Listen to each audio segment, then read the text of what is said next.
End gun violence. It's a plea that the families in Newtown are all too familiar with. Now the work to advocate and educate is being done by the very same students that had to cower in classrooms on the day gun violence infiltrated their school.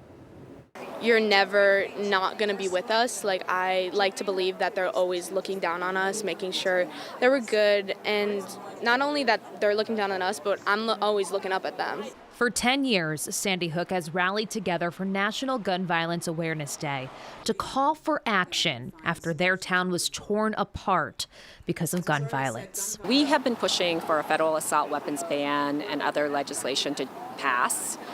Unfortunately, we don't have a trifecta. Poe Murray, chairman of the Newtown Alliance, says they need a majority in both the House and the Senate and a gun safety president to get that kind of legislation passed.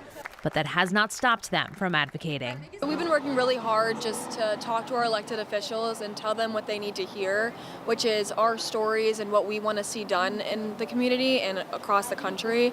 Normally behind me there would be a sea of orange. Orange is typically the color that people wear for gun violence prevention awareness. But this year, they're wearing green.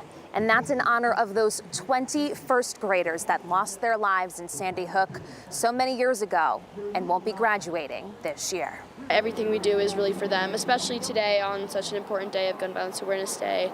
They're with us, and every other day as well. These are the students that were in the first grade classrooms at Sandy Hook Elementary School on that horrific day. They've made it their life's mission to forever honor their classmates. Seeing another mass shooting happening again and again and again, it can be really tiring and make you want to give up, but they're really what keeps us going. I think that as long as we keep persevering like we have, we'll make sure that those we lost didn't die in vain. And as they go on to their next steps in life, beyond their home of Newtown, that doesn't mean they're stopping their mission. Most of us are going into studies or careers that are hopefully going to help change the world and make it a safer, better place for all of us. They say they will not back down until elected officials do something to stop what they call an epidemic of gun violence in our country. I just hope that we can change the world and make sure that no one has to leave Earth the way they did. And one of those beautiful little souls that did leave Earth too soon, she lost her life in Sandy Hook tragedy, is Catherine Hubbard. Her family works hard to keep her memory alive through an animal sanctuary.